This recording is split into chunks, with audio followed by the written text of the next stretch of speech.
item, a very long and narrow textile that is embroidered with images and inscriptions that show the conquest of England, which is hung around the nave of the church the day and during the octave of the Feast of Relics.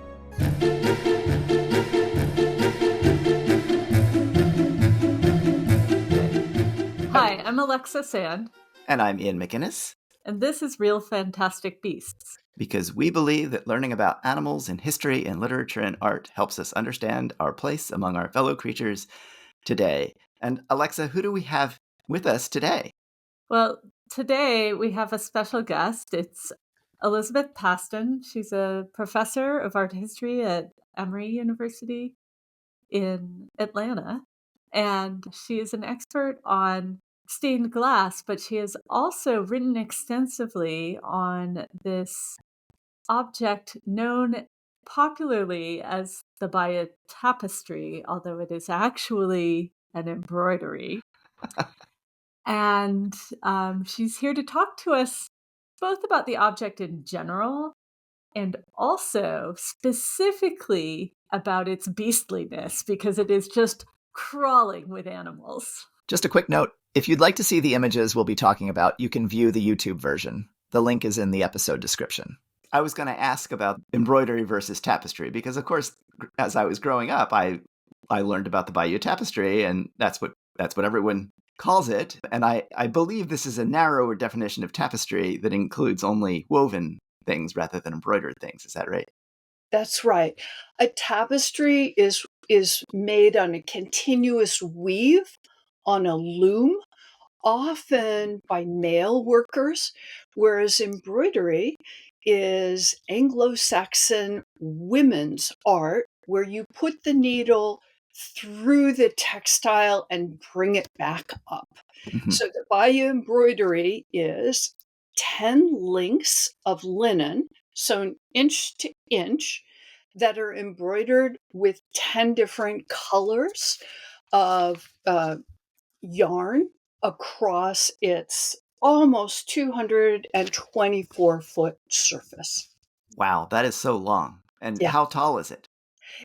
It's between 18 and 21 inches, and a calculation was made that that's approximately the width that a skilled needlewoman could extend her arms to stitch the colored yarns in and out of the linen surface. And that variation has to do with pulling the linen as it's being worked on by the stitcher. How many people do you think it took to produce this object? Is it all one artist, or is it a number of different needlewomen? Great question. And as most things Bayeux, people have delved extensively into this question. And they've noticed that there are different characteristics of stitching on different links of the linen, which suggests to them that there were various teams of embroiderers, and that in fact it might have been outsourced to different female religious communities so that it could be completed relatively quickly. So there's not a kind of stylistic consistency that would suggest just one team of embroiderers, but there's a relative consistency across all those many, many feet that suggest that they were working from a common model or template. So I wanted to ask about how much artistic freedom the embroiderers themselves had, and whether that might depend on whether they're doing the center material or the marginal material, because I could imagine them saying, this is a scene here. We have a sketch of this scene. You're going to do this scene, but in the margins, were they told, I want a griffin right here, or were they told make some and choose some beasts and put them in the margins? Yeah. Great question.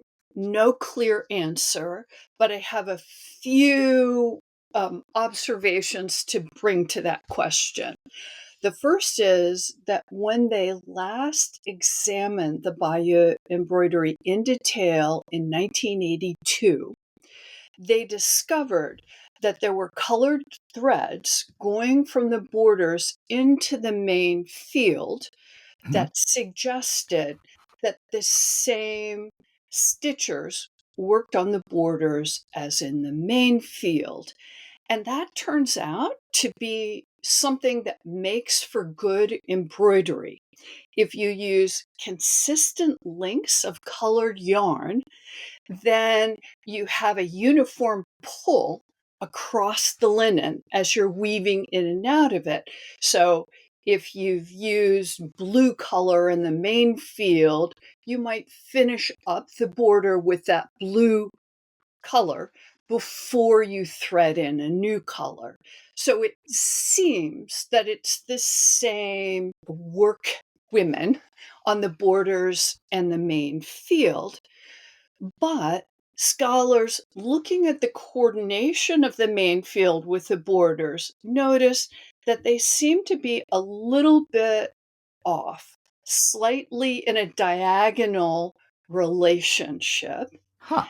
and that maybe you could imagine subversive English needlewomen who were editorializing on all these scenes of men at war. And it was really that idea of the subversive English needlewomen that brought the borders into prominence. Before that, they'd been regarded as kind of decorative borders with lots of heraldic motifs that kind of finished off the main story, but had no importance in their own right.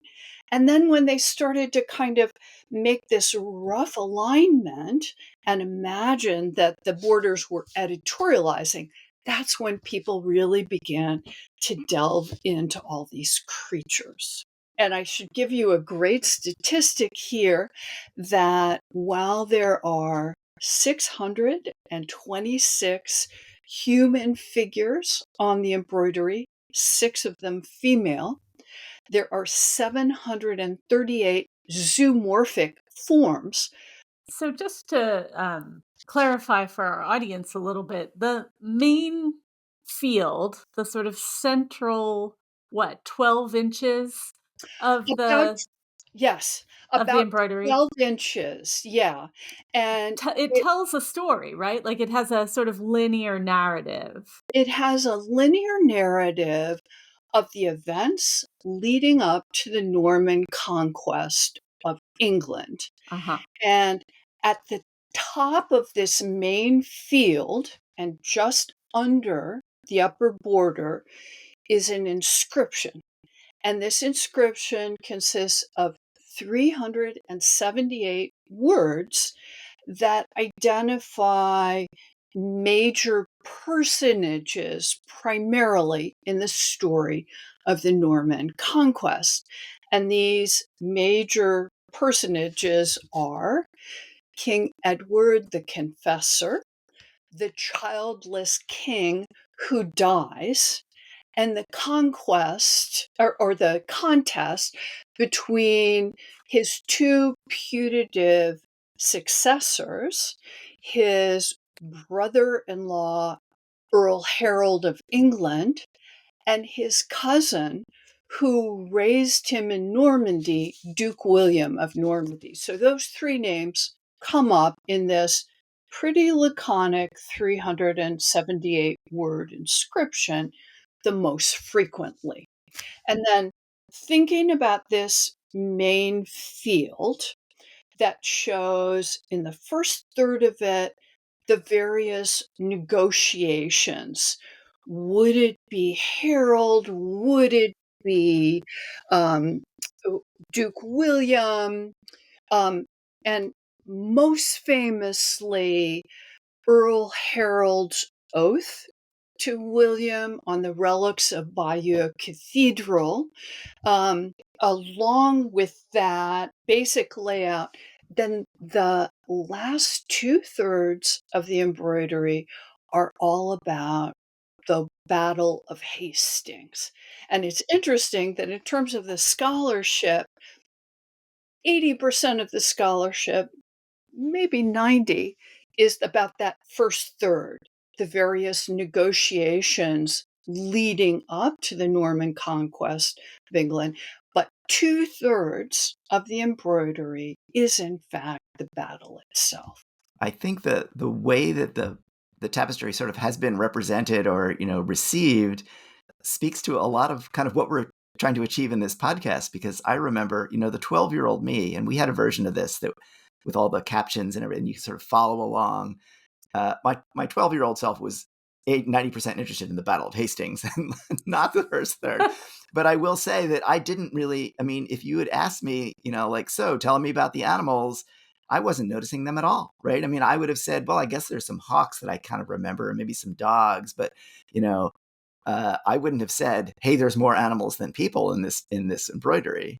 And to your point, Ian, in that 378 word inscription, animals are only mentioned once. And that's in the inscription when the Normans are landing in England. And the inscription says, "Here are the horses coming out of the ships."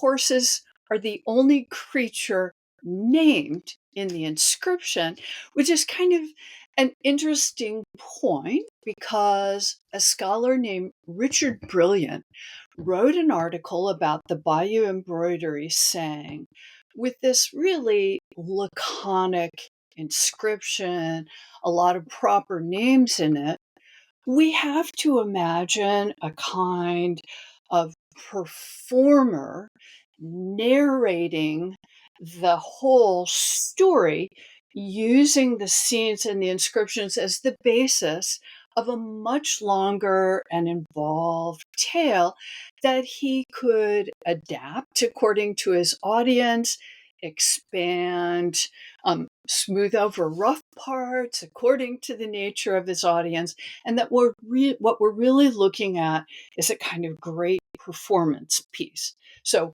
in one telling, you might focus more on the horses or the dogs, or one scholar chose to focus on the representation of the ostrich in the Bayeux embroidery. Plenty of scholars have focused, of course, on the human animals, especially the 6 women and why they're there and where they're shown. Mm-hmm. So, yeah. But those horses. So going back to the horses, you know, uh, the conquest, the Norman conquest, is such a important kind of watershed moment in so many ways for say literary study, right, from this period, that I sort of wonder to what extent the Normans were viewed as culturally different from the Anglo-Saxon kingdoms that they were conquering, and whether that has anything to do with animals like horses. In other words, is that sort of like, wow, these are more horsey people than we are, or or is that just, gosh, there's a bunch of horses coming off boats? That's a memorable event. Yeah. There is a definite implication that the Normans are different. They have different hairstyles, they have better equipped horses. Um, it- there's definitely that implication, but I want to reroute that question back to the horses, which is there's a really great study by a scholar named Sarah Larat Kiefer who looked at the horses and their renderings. In other words, not interpreting the embroidery through literary sources like the Norman author William of Poitiers, but just saying what's available visually on this embroidery. And she noticed that when a given character is shown to be submissive, that character is shown riding a mule or a gelding, when a given character like Duke William of Normandy, William the Bastard, is shown to be at his most powerful, he is shown receiving the most priapic stallion on the entire embroidery. They used to call this the most virile stallion, but now we can allow that horse penises have a role in editorializing the scenes on the embroidery. So it starts to clue you in, like the Aesopian fables in the borders, that this whole animal life has a part to play in the story of the Bayeux Embroidery. I think it's wonderful to imagine these English women. I mean, they're Anglo-Saxon women, or the conquered people, and they're embroidering this piece of textile that's going to hang in a cathedral in Normandy, not in England. And they're embroidering the story of their own conquest by this other people, and then they like focus on the horses. I don't know, like using On the the, horses to comment on what a dick William is. I right, don't know. on those hero war machines of their day. Well, and what you just addressed, Alexa, is kind of the telling of one of the great scholars of the Bayeux Embroidery, David Bernstein, that these are captured people who are forced to tell the story of their own conquest. Other possible interpretations would be that of George Beach, that it was ordered from England, from a monastery in the Loire Valley in France, as a kind of telling of a universally cataclysmic event. Another idea would be, which is mine and Stephen White's, which is that it was commissioned by the monastery of St. Augustine's in Canterbury for England to come to terms with this cataclysmic event as a kind of passion of England, and that it was hung first in St. Augustine's in Canterbury. That 4 centuries later, we encounter it in the Norman Cathedral of Bayeux, could have been what it was made for, but it could also be where it ended up by gift or as war booty in the 4 centuries later when we first encounter it. So it's a complicated source, and that goes to a point one might make about the Aesopian fables, which is, as often as they seem to be editorializing about the Norman point of view, the bad English, Harold gave away the kingdom through his oath to support Duke William. There's a counter narrative possible, which is it's about those terrible Normans and their lack of subtlety and misunderstanding that King Edward made a last-minute deathbed bequest to his brother-in-law, Harold of England, and that there's a different interpretation possible.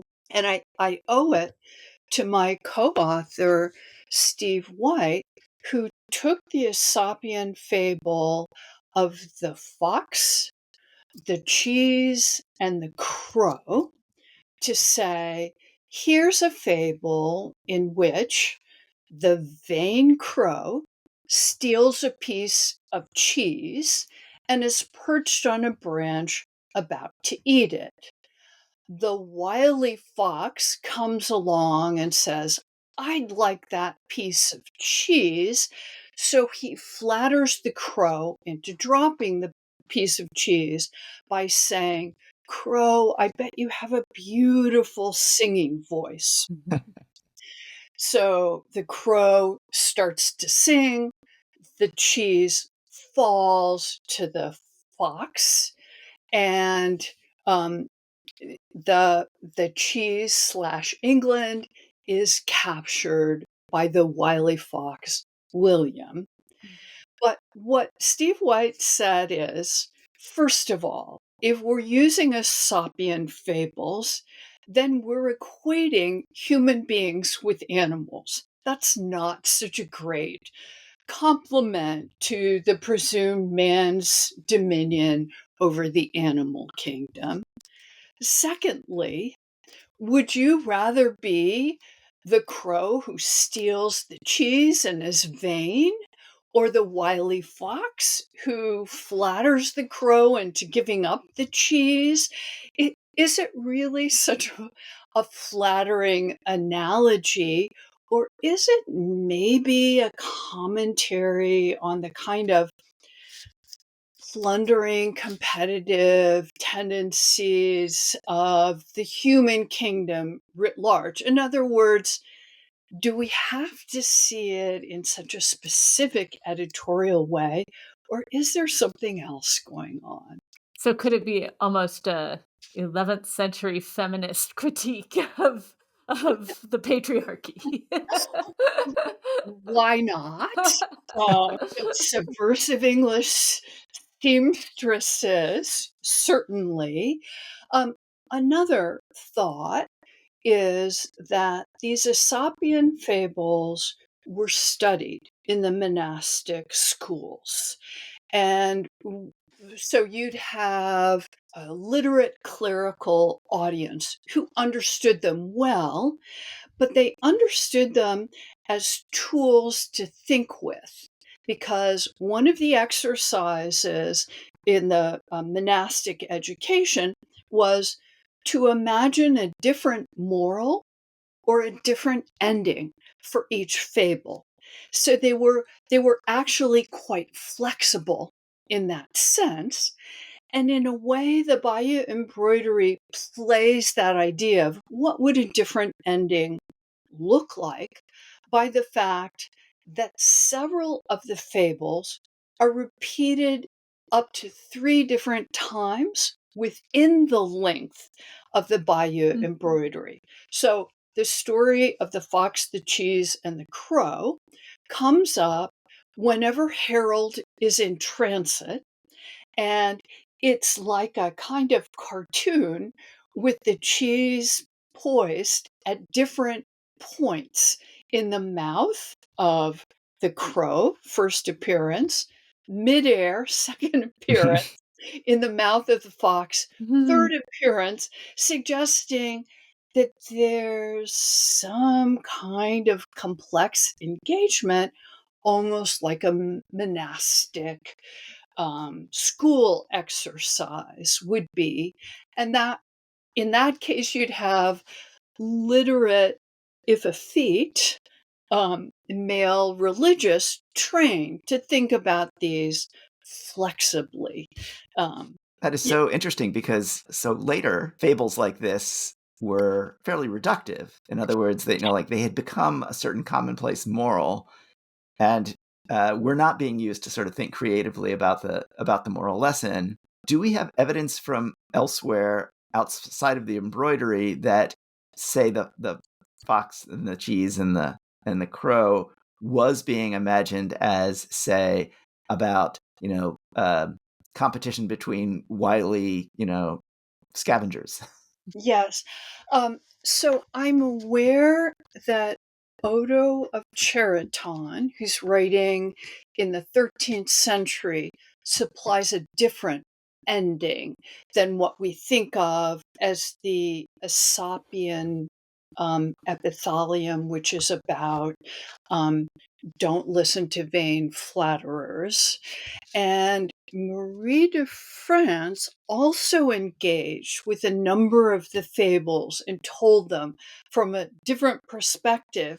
But in both cases, I can't remember if they take on fox and cheese and crow in particular, but those two authors don't treat the Aesopian fables as fixed in stone.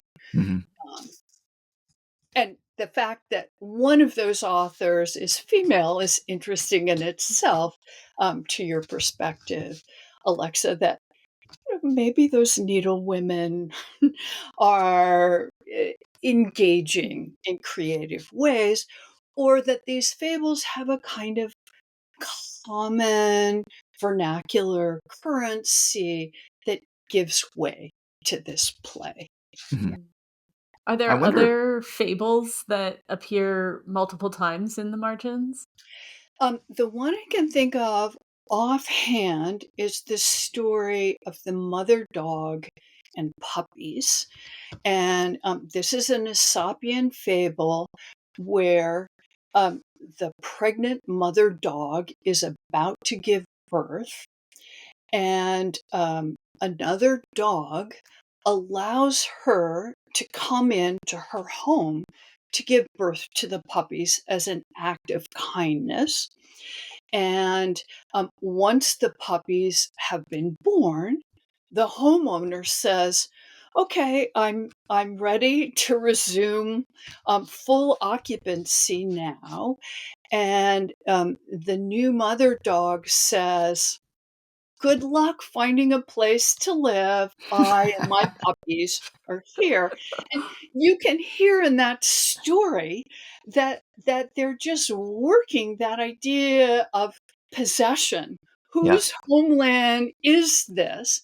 And that's repeated on two different occasions, um, not with the kind of cartoonish sequence, the ping, ping, ping of the bouncing cheese that I referred to earlier, but with increasingly aggressive dogs um, taking place. That again, they seem to be working this idea of possession. Um, Whose lair is this after all? Um, Or kind of lamenting the fate of naive generosity, right, right? right, right. You would think. Or in the canonical telling, it's the pregnant bitch, and so whose bitch? I don't prefer that telling or that terminology, but there you go. I Yeah. think that the story of the fox is partly a story about post-conquest more than it is it works better for the post-conquest anxieties than it does for the conquest itself. If the message, if part of that message is, beware flatterers, because there's always that jockeying, if there's a new leadership, right? Like everybody is busy jockeying for power and competing to flatter, and there's a lot of kind of concern about that the leader is going to listen to the wrong people as he puts together the new regime. Hmm.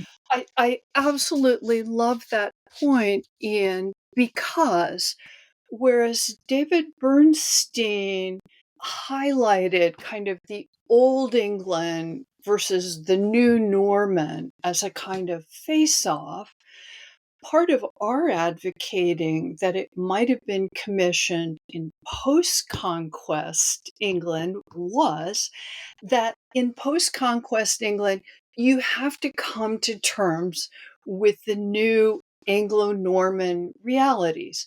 Most of the clerics running these monasteries are Norman clerics, and you have to find a way to get benefactors that will help your post conquest um, institution prosper.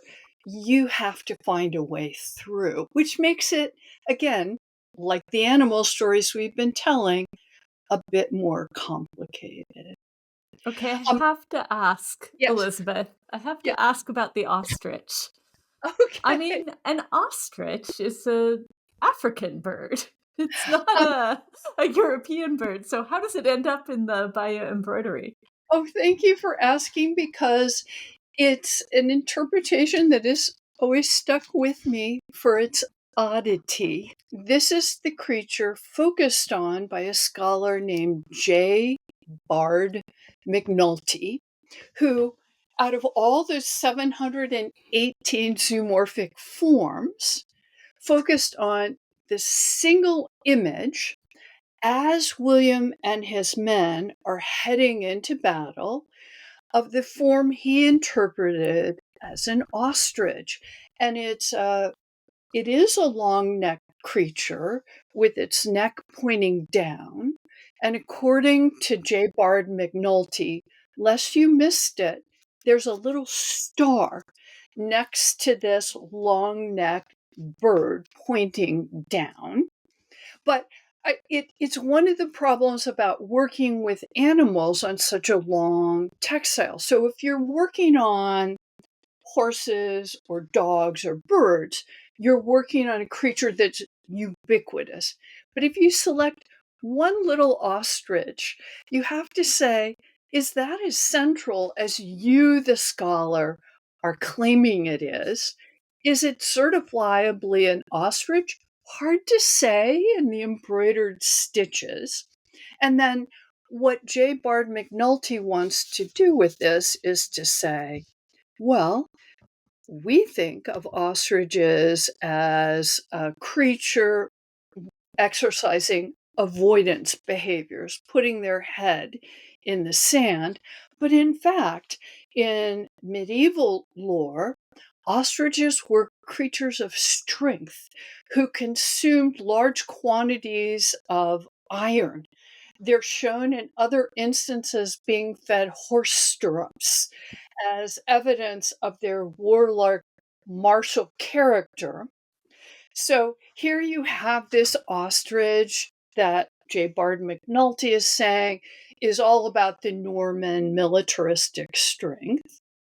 Although you could also think of it as the ostrich in terms for which it was also known as putting its head in the sand, saying, oh my God, I don't want to deal with all these men at war.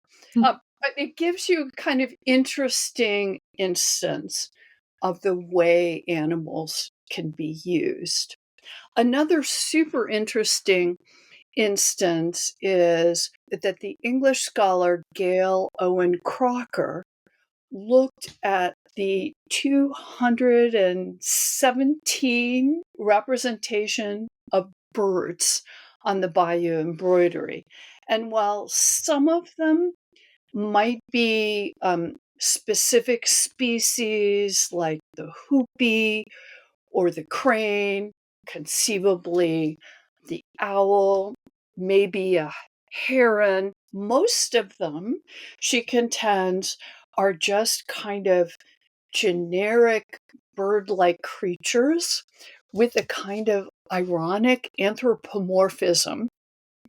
And that what's most interesting about the birds is that while they seem pretty ubiquitous in the first third of the textile, dealing with all the negotiations and back and forth leading up to war, the birds are almost completely absent from the last two thirds, or they're shown in the borders as vultures picking on the corpses of the deceased, but they're manifesting this kind of cosmic mourning, and that they're not really very specific species at all.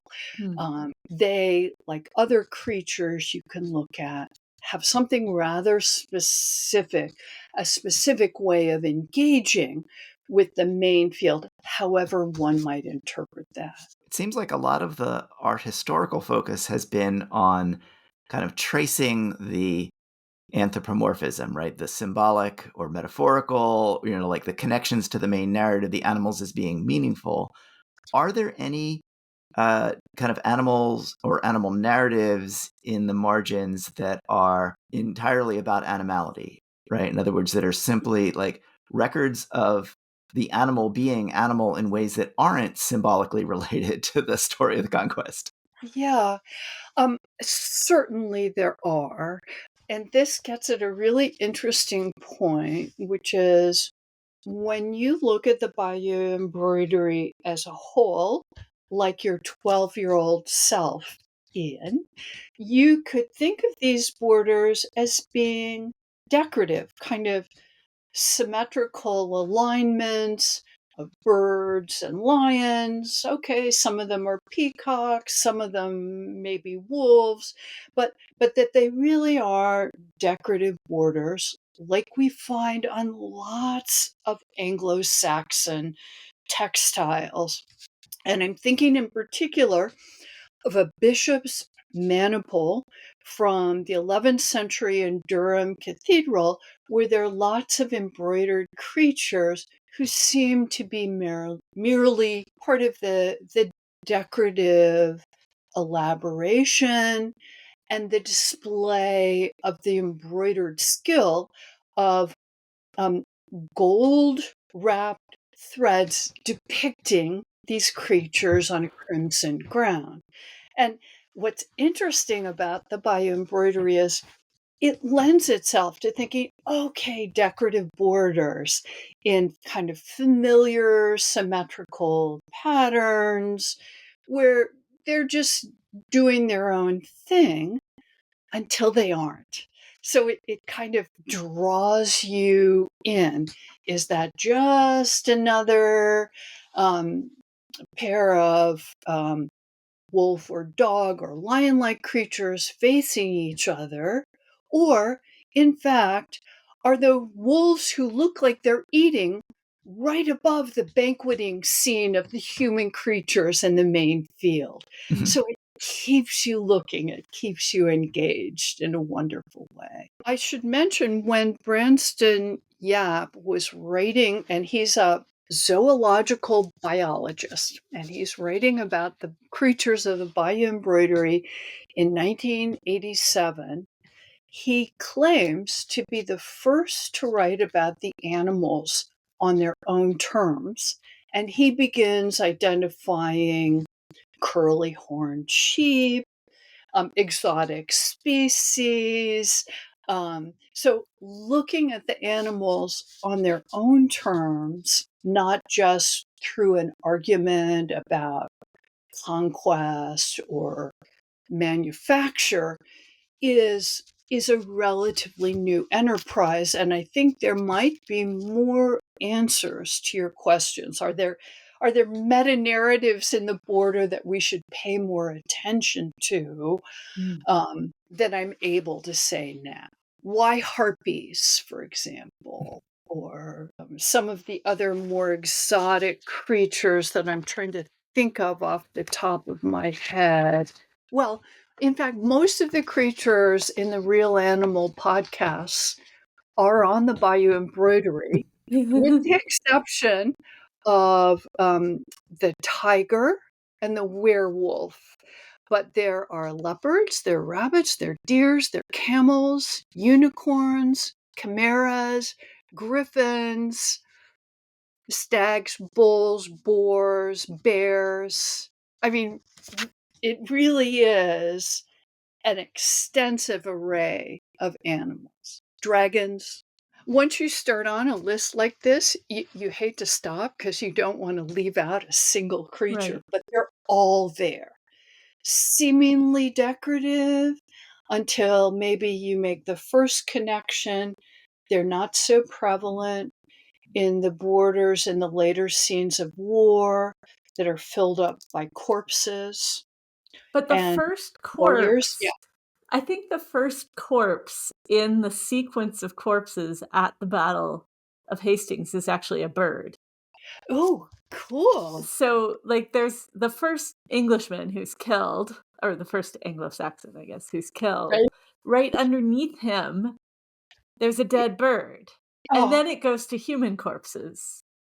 But it's like he's like a little bird that got right. killed. I And don't know. and I mean, man is just a human animal Mm. after all, seems to be another way of reading it, which is where we came up with our ideas about clerical sponsorship and a kind of passion of England. We need to come to terms with what's happened. And we find in the Anglo-Saxon Chronicle notions about it was the sinfulness of the English that brought this on us. You can't go blaming William the Bastard endlessly. We need to mend our ways and come to terms. I seem to recall that part of the reason that was given for the defeat of the English was that they wore their hair too long. They spent too much time braiding their hair and fixing up their hair before battle. You mentioned the different hairstyles. And Right, since those are That'll do it. represented, they had their plumage was too fancy, which right. seems to take us right back to Aesop, right?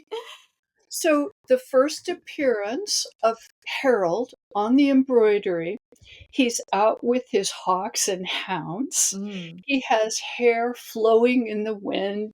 He's cantering on without a care. And it could lend itself to that effete, foppish, long haired, vain portrayal of Englishmen, whereas the first portrayal of William of Normandy, he's seated enthroned in a kind of resting armor. He looks Trumpian, shall we say, Oh. um, in his fierceness. Yeah, yeah. So you could draw upon that. I think early commentators, beginning with the 18th century scholar Bernard de Montfaucon, who was the one to discover the Bayeux embroidery in Bayeux Cathedral in 1729, couldn't help themselves to read the Bayeux embroidery through the narrative of the Norman author William of Poitiers.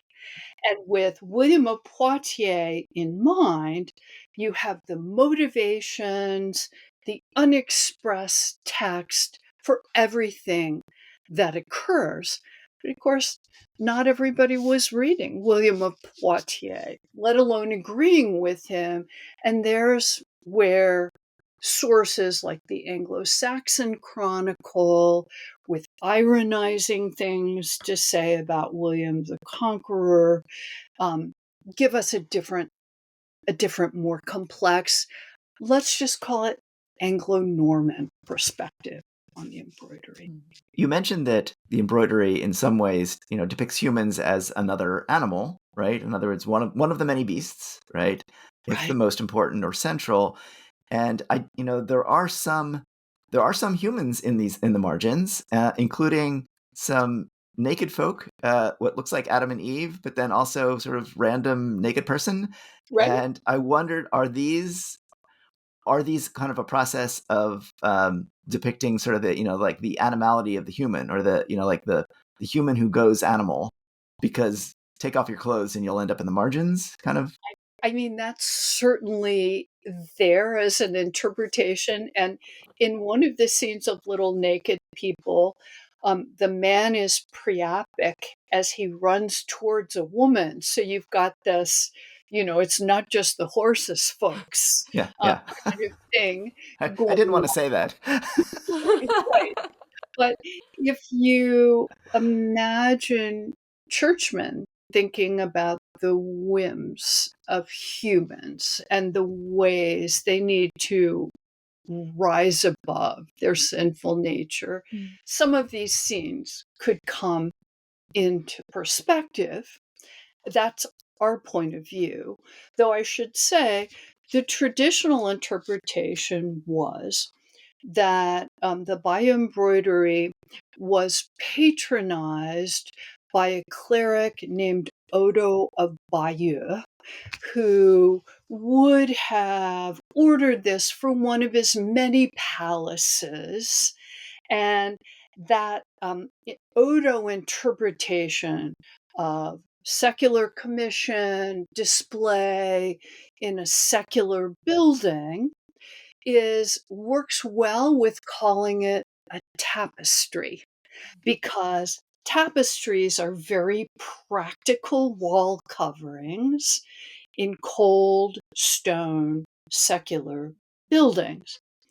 If you call it an embroidery, not only are you thinking about female craftsmen and the interpretive realm that opens up, but you're also thinking about all the embroidered textiles of the church, all the biblical references and references in cathedral ordinaries to the hanging of textiles. And by keeping it as an embroidery, you leave open that possibility that it was displayed and hung in a church, which to me seems important to admit as you move away from tapestry, secular lords, practical insulation, to embroidery, a hanging of the church. One of the reasons often cited why it couldn't have been hung in a church is so many church textiles in the church had gold wrapped thread that essentially turned the embroidery into a metal looking sheen. Mm-hmm. But my answer for that is, if you imagine a 224-foot long hanging with two different backings on it telling you that they had trouble keeping it hoisted, and you add metallic thread to that, it would never hoist, it would never hang. It wouldn't be practical to have gold wrapped thread on hanging of this length. But in scale, it's more like hangings of the church, in my view. Well, this has been super fun to learn a Oh, I little bit know. more, to look a little bit more closely at some of those over 700 beasts in the embroidery.